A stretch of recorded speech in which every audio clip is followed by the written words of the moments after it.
नमस्कार, मैं हूं देवेंद्र सिंह और आप देख रहे हैं फोकस भारत लाइव। महाराणा सांगा विवाद इतनी तेज़ी से बढ़ रहा है कि इसकी आंच पूरे देश भर में फैल गई है। किसी ने कहा है कि आग भड़काने के लिए एक छोटी सी चिंगारी की ज़रूरत पड़ती है, लेकिन उसको बुझाने के लिए हमें बहुत सारा पानी और बहुत सारी व्यवस्थाएं लगानी पड़ती है। तो ये जो चिंगारी देश भर में फैली है और इतना विवाद बढ़ा है, इस बात को लेकर हमारे बीच में राजपूत समाज के लोग हैं और इनकी प्रतिक्रिया क्या है ये जानने की कोशिश करेंगे। और राणा सांगा पर जो रामजी लाल ने बयान दिया है उसकी निंदा कर रहे हैं सब लोग। और ऐसा नहीं कि उसकी निंदा सब लोग कर रहे हैं, सभी पार्टी के लोगों ने कहा है कि उसको ऐसा नहीं बोलना चाहिए। और हम राजपूत समाज के लोगों के बीच में हैं तो इनसे पूछते हैं कि इनकी क्या प्रतिक्रिया है और समाज को किस तरह से देखते हैं। जी सर, राणा सांगा पर जो बयान दिया है राणा सांगा पर जो बयान दिया है रामजी लाल ने, उस पर जो प्रतिक्रिया आई है और जो फिर करणी सेना ने जो उसके रिएक्ट में जो काम किया है उस पर आप क्या सोचते हैं? और राणा सांगा के को जो जिस तरह से उन लोगों ने प्रस्तुत किया है उस पर आप क्या बोलते हैं? सर्वप्रथम तो रामजी लाल को जब संसद में बयान दे रहे थे उस समय जो वर्तमान सभापति थे उनको उस समय ही चेक करना चाहिए था और उस समय ही उनको चेक करके उस वार्ता को वहीं रुकवा देते और उसको पटल से हटा देते। यही एक प्रक्रिया भी है और वहीं पर उनको मना कर देते। अगर वो मना कर देते सभापति तो किसी की हिम्मत नहीं है सदस्य की कि वो अपना वक्तव्य पूरा कर सके। ये बवाल वहीं थम जाता। लेकिन रामजी लाल ने बहुत जो बयान दिया बड़ा सोच समझ के दिया। अब तो यही लगता है कि सोच समझ के उन्होंने बहुत बयान दिया है, लेकिन वो भूल गए बाबरनामा क्या था। बाबर ने अपनी एक कथा लिखी और उस कथा में लिखा कि मुझको जो है राणा सांगा ने बुलाया, जबकि इब्राहिम लोदी से हमारे राणा सांगा युद्ध कर रहे थे तो वो उसको क्यों बुलाते जी? वहां से बुलाने का कोई औचित्य था नहीं। और फिर वो उसको बुलाकर आमंत्रित इसलिए करते कि आओ तुम भी इब्राहिम लोदी का साथ दो। वो राणा सांगा थे जिन्होंने बाबर को भी हराया और इब्राहिम लोदी को भी हराया। और ऐसे ही नहीं 80 घाव लगे बहुत लड़ते लड़े।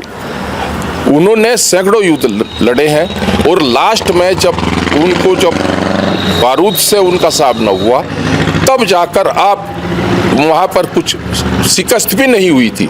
जिसको कहते हैं शिकस्त हो जाना, हार जाना, वो नहीं हारे थे, लेकिन हाँ घायल जरूर हो गए थे और वहीं से उनका वो आखिरी युद्ध भी रहा 27 वाला 1527 वाला।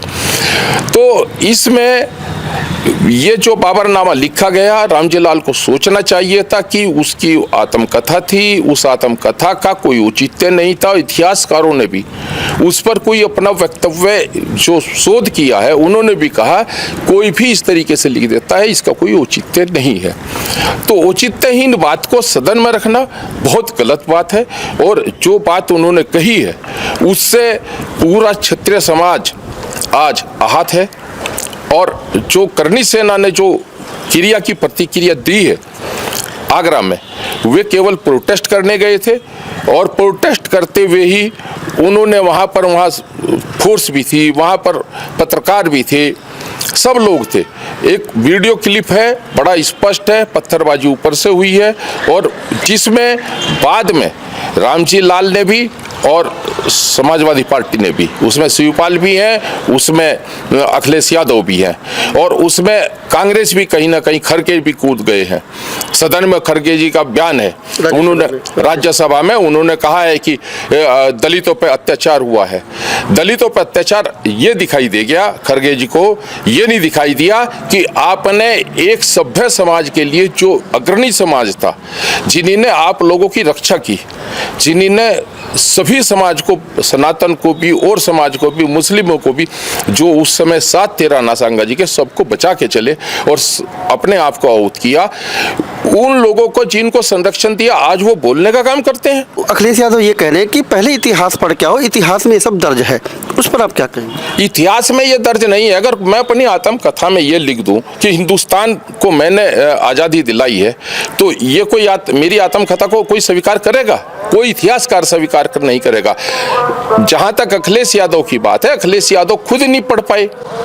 अखिलेश यादव को तो पढ़ना चाहिए था इस बात को, और उनको कहना चाहिए था कि अपने रामजी लाल सुमन को कि आपको ऐसे वक्तव्य नहीं देने चाहिए थे। अगर ये इस तरीके से बात करते तो हो सकता है ये विवाद वहीं थम जाता, लेकिन उन्होंने दलितों की राजनीति को मद्देनजर रखते हुए और ये सोचते हुए कि 27 के चुनाव में मैं दलितों की वोट ले लूंगा, इस वजह से इस चीज को हवा दी गई है। और हम क्षत्रिय समाज, हमने पहले भी एक पत्रकार चैनल से बात की थी और हमने कहा था कि क्षत्रिय समाज अब आहिस्ता आहिस्ता इन बातों से जागरूक हो रहा है।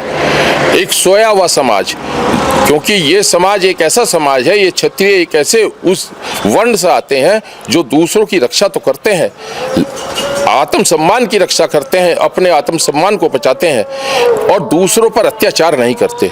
लेकिन अब वक्त आ गया, अब ये एकजुट होने जा रहे हैं, आहिस्ता आहिस्ता एकजुट हो रहे हैं इन विचारधाराओं से, और आने वाला समय फिर राजपूतों का होगा। और हो सकता है ये कोई गृह युद्ध में अगर इस तरीके की वार्ता को, इस तरीके के बयानों को अगर यह सदन में नहीं रोकते हैं या सदन के बाहर नहीं रोकते हैं, तो इसमें गृह युद्ध होने की पूरी संभावना है। रामजी लाल ने जिस तरह से बयान दिया है, तो वो अगर उनको कोई उस तरह की कोई बात कहनी चाहिए थी तो शब्दों का तालमेल, शब्दों की मर्यादा रख के वो इस तरह की बात कह सकते थे। लेकिन जिस तरह से उन्होंने बात कही है और राणा सांगा को देशद्रोही या गद्दार बताया है, तो ये कहाँ तक उचित है? गद्दार तो उनको कहना ही नहीं चाहिए था, वो तो स्वयं गद्दार हैं।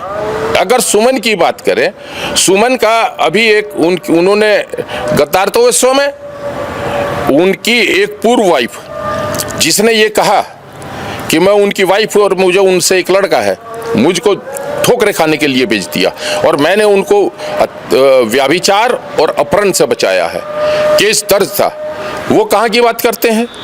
पहले तो उन्हें अपने गिरेबान में झांकना चाहिए कि मैं कितना बड़ा पाक साफ हूँ, जब खुद अत्याचारी हैं, खुद उन्होंने अपहरण किया है, अपहरण किसी केस में किया है। उनकी पत्नी सुमन वो जो बोल रही थी, जिसमें उसने अपनी वीडियो क्लिप जारी की है, उसने स्पष्ट कहा है कि मेरे से एक बच्चा है और मुझको दर दर की ठोकरें खाने के लिए मजबूर कर दिया और मैंने इनको अपहरण से और बलात्कार के केस से बचाया।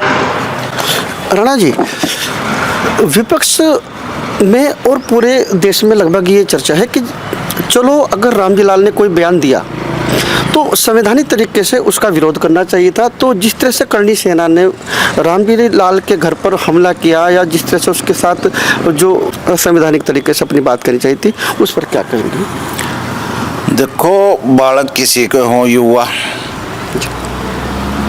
उनकी तो इसी तरह की रहती है प्रतिक्रिया, जवान खून की है। और जहाँ तक लोग राजनीतिक रोटियां और वोट सेकने के लिए, वोट अपने पक्ष में करने के लिए ये कर रहे हैं राजपूत वर्सेस दलित, न तो हम लोग अक्षत्रिय लोग दलितों के कभी खिलाफ थे और ना हैं। कल क्या होगा ये कल तो भविष्य गर्भ में ही छिपा हुआ है। इन्हें इस तरह की विद्वेष की भाषा बोलनी चाहिए? क्या पड़का है ये लंदन में? अरे ये अलगाववाद से देश टूट जाएगा भाई, गृह युद्ध से देश टूट जाएगा। अखिलेश यादव जी, हम तो बीजेपी को समझ रहे थे सांप्रदायिक पार्टी, पर वास्तव में तो ये अखिलेश यादव की पार्टी सांप्रदायिक है, ये कांग्रेस भी सांप्रदायिक है। यही लोग इन्हें भड़का रहे स्वर्णों को और अक्षत्रियों को। कई सालों से हमने देख रहे हैं राणा जी कि गुर्जर समाज अलग होम में बैठा हुआ है, वो अलग अकड़ में है, राजपूत समाज अलग अकड़ में है, उधर ब्राह्मण लोग भी सभा कर रहे हैं। तो जिस तरह से देश का जो ताना बाना चल रहा है, आपको नहीं लगता कि ये आने वाले खतरे की घंटी है?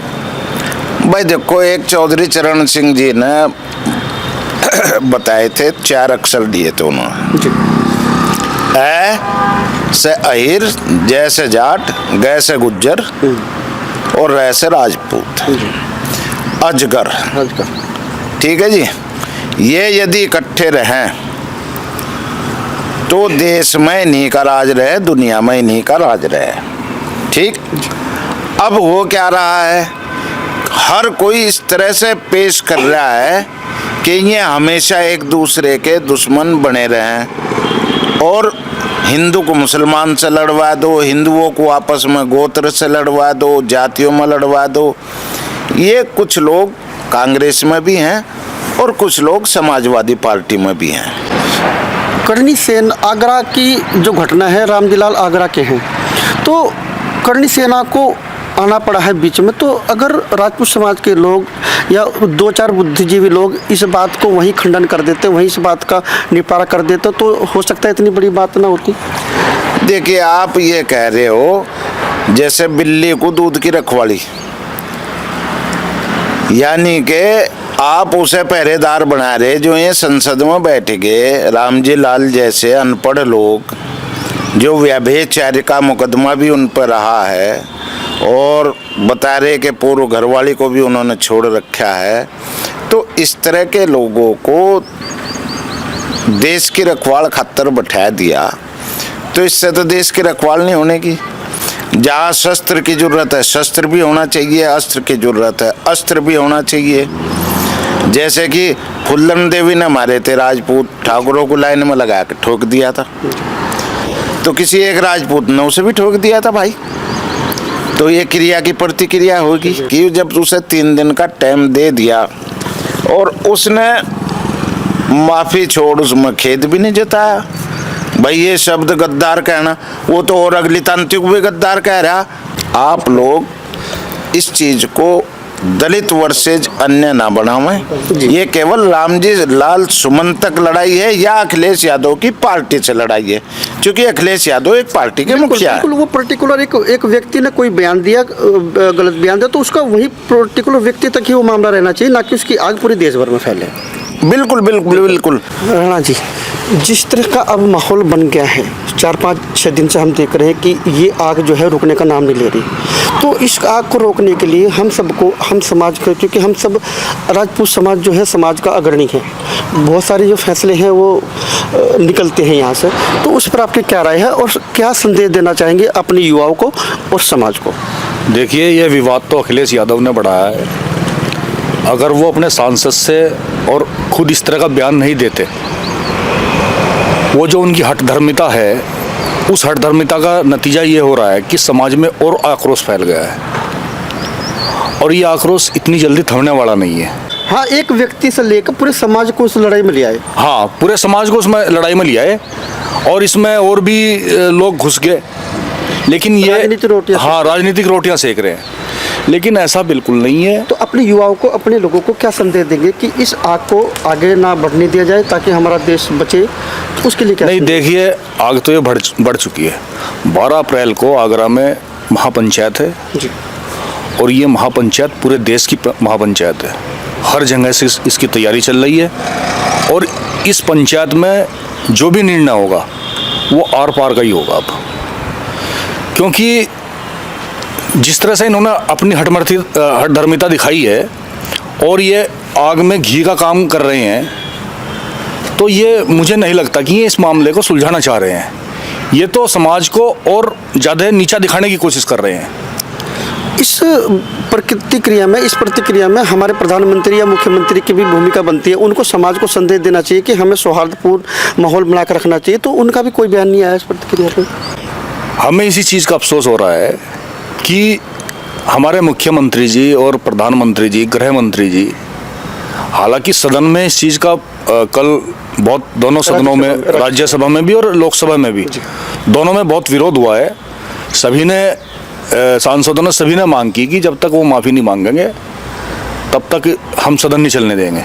कल काफ़ी गर्मा गर्माई हुई, सदन कई बार बर्खास्त भी हुई है, लेकिन इतना होने के बावजूद भी हमारे प्रधानमंत्री और मुख्यमंत्री का इस पर कोई बयान नहीं आ रहा।